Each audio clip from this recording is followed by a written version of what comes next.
करता है कि तुम अपने धर्म को कलंकित कर रहे हो, तुम धर्म के ठेकेदार बन करके देश में नफरत का माहौल पैदा कर रहे हो। अरे कभी आप सोचो कि देश में व्रत रखने वाला आदमी, एक व्रती आदमी, हमें नमाज के वक्त भी ये फिल्मों में देखने को मिला है कि अगर कोई मुसलमान नमाज पढ़ रहा होता है तो उसको तलवार से भी काट देते तो वो हिलता नहीं है, क्योंकि वो अपने अल्लाह में इतना लीन होता है। पर तुम अगर राम में लीन हो तो तुम्हारे दिमाग में दंगा आ रहा है। सोचने की बात है, एक तरफ तुम राम में लीन हो, रामनवमी के कार्यक्रम अरेंज कर रहे हो, पर दंगों का माहौल पैदा कर रहे हो, समाज में नफरत पैदा कर रहे हो। ये रास्ता मंदिर को जा रहा है और ये रास्ता मस्जिद को जा रहा है, तो मैं मंदिर के रास्ते पे जाऊंगा, मस्जिद के रास्ते पे जाऊंगा। तो फिर वही सोचने की बात है, उनके कदम वहां क्यों भटक जाते हैं जहां मस्जिदें होती हैं, अपने रूट क्यों डिवाइड कर लेते हैं, अपने रास्ते क्यों बदल लेते हैं, जान करके वहां पे जाकर के। आपने वीडियो नहीं देखी शायद, आपने लगाना, वहां पे मस्जिद के पास खड़ा होकर के टीका लगा करके बंदा बोल रहा है राम राम राम राम राम राम कर रहा है, जय श्री राम कर रहा है। ये सोचने की बात है कि राम का नाम बड़े संयम से लिया जाता था हमारे देश के अंदर। आज से पहले अगर हम किसी को बोलते थे कि जय श्री राम भाई, राम राम भाई, तो हमारे शब्दों में विनम्रता होती थी। पर आज हमारे देश का माहौल ये बन चुका है कि जय श्री राम, दैट मीन के गले की जो नसें होती हैं उसको भी लोग फाड़ने पे उतारू हो चुके हैं। तो बियर की बोतलें मारी गई थी मस्जिद के ऊपर, आप समझो इस बात को।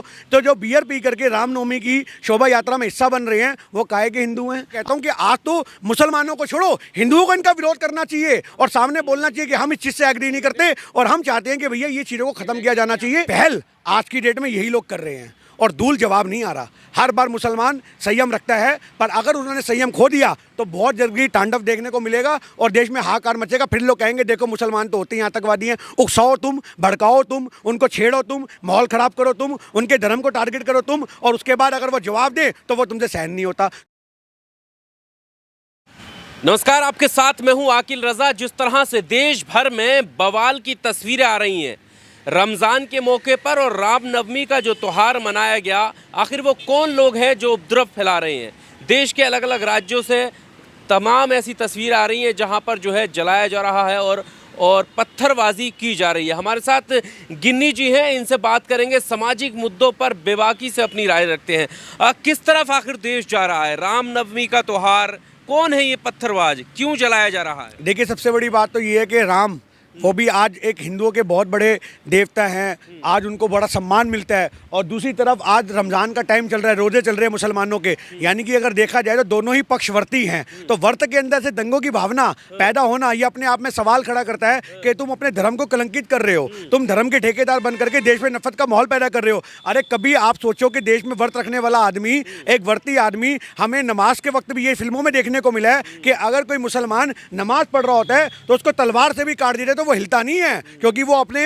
अल्लाह में इतना लीन होता है। पर तुम अगर राम में लीन हो तो तुम्हारे दिमाग में दंगा आ रहा है। सोचने की बात है, एक तरफ तुम राम में लीन हो, रामनवमी के कार्यक्रम अरेंज कर रहे हो, पर दंगों का माहौल पैदा कर रहे हो, समाज में नफरत पैदा कर रहे हो। तो ये जो चीज़ है, ये कुछ हिंदू संगठन है, मेरी बात को समझना, ये पूरा हिंदू समाज नहीं है, ये कुछ हिंदू संगठन है जो सरकार के लिए काम करते हैं, एजेंडे पे काम करते हैं। वरना ये रामनवमी के दिन सारी यात्राएं मस्जिद के पास से क्यों निकलती हैं? तुम्हें मस्जिद के अल्लाह से इतना प्यार क्यों? तो अगर तुम्हें इतना प्यार है तो मस्जिद में जो आज इस शाम के समय जब खाना पीना होता है तो उनके साथ बैठ के खाओ पियो, आप भी उन कार्यक्रमों का हिस्सा बनो। अगर तुम्हें मुसलमान धर्म इतना ही प्यारा लग रहा है तो उसको अपना ही लो फिर हिंदू धर्म छोड़ करके। पर तुम जान करके ये एक देश में बवाल पैदा करते हो, देश की संस्कृति को तहस नहस करते हो। गंगा जमुना तहजीब जो हम बोलते हैं उसको खत्म करने का कोई काम कर रहा है तो ये हिंदू संगठन है जो देश को बर्बाद करने में लगे हैं। एक तरफा बात क्यों कर रहे हैं? क्या कोई मोहल्ले अब चिन्हित थोड़ी होंगे कि ये मुसलमानों का मोहल्ला है या मस्जिद के पास से नहीं निकल सकते?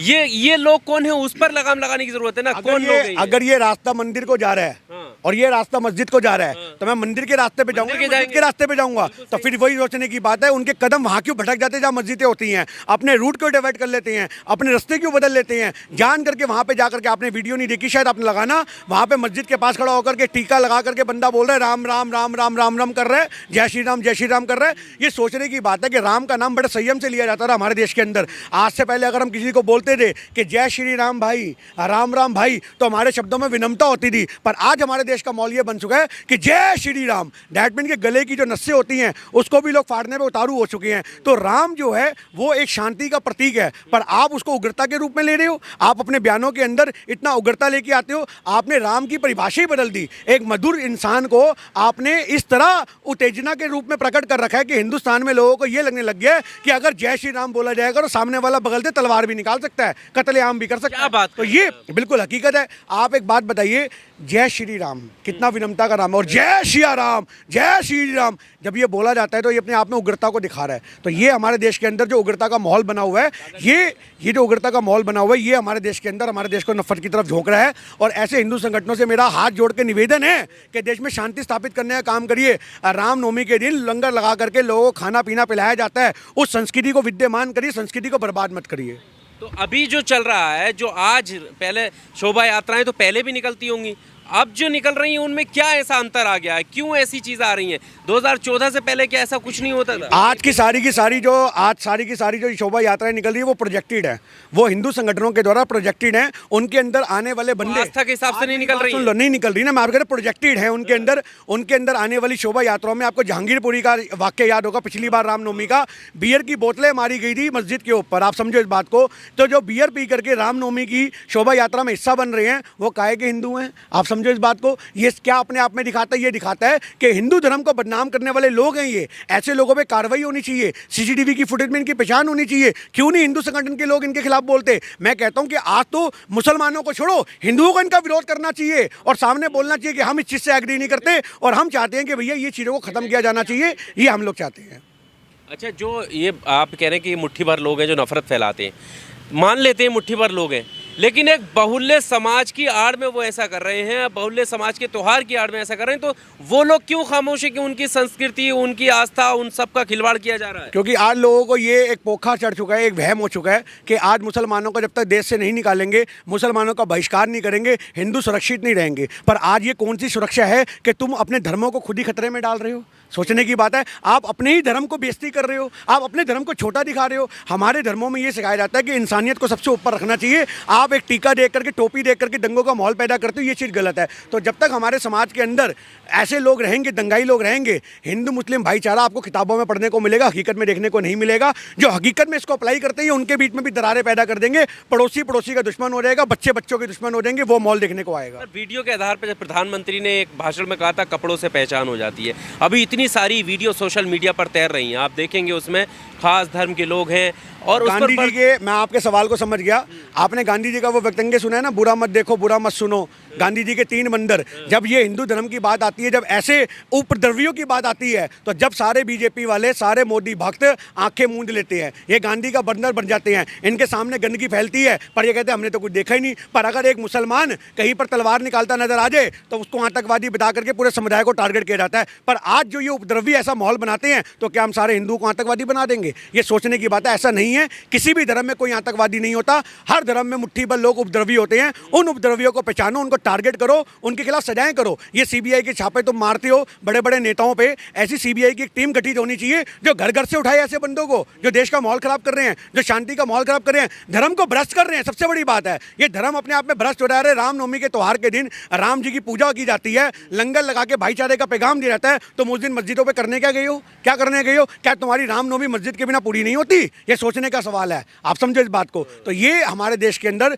नफरत का माहौल पैदा, और हमेशा आप ध्यान रखना कि पहल आज की डेट में यही लोग कर रहे हैं और दूल जवाब नहीं आ रहा। हर बार मुसलमान संयम रखता है, पर अगर उन्होंने संयम खो दिया तो बहुत जल्दी तांडव देखने को मिलेगा और देश में हाहाकार मचेगा। फिर लोग कहेंगे देखो मुसलमान तो होते ही आतंकवादी हैं। उकसाओ तुम, भड़काओ तुम, उनको छेड़ो तुम, माहौल खराब करो तुम, उनके धर्म को टारगेट करो तुम, और उसके बाद अगर वो जवाब दे तो वो तुमसे सहन नहीं होता। तो ये उपद्रवियों को हमारा सीधा सवाल है कि ऐसे उपद्रवियों के खिलाफ कार्रवाई होनी चाहिए, चाहे वो हिंदू संगठन की हो या मुस्लिम संगठन की हो। अच्छा गिन्नी जी, तेलंगाना से एक वीडियो सामने आया, टी राजा जो पूर्व विधायक है बीजेपी के, वो खुलेआम कह रहे हैं कि अब जो है हिंदू राष्ट्र बनाकर दम लेंगे, गाली गलौज भी उसमें है, और वो वीडियो काफ़ी सोशल मीडिया पर वायरल भी है, लोग उसका समर्थन कर रहे हैं। यानी हिंदू राष्ट्र की बात रामनवमी में फिर से आई गई है। ऐसे में आप सिख समुदाय से हैं, कोई मुस्लिम समुदाय से हो सकता है, ईसाई समुदाय से हो सकता है, तो उन लोगों के मन में क्या सवाल आता है कि उनका स्थान आखिर हिंदू, जब ये हिंदू राष्ट्र बनेगा तो कहाँ होगा?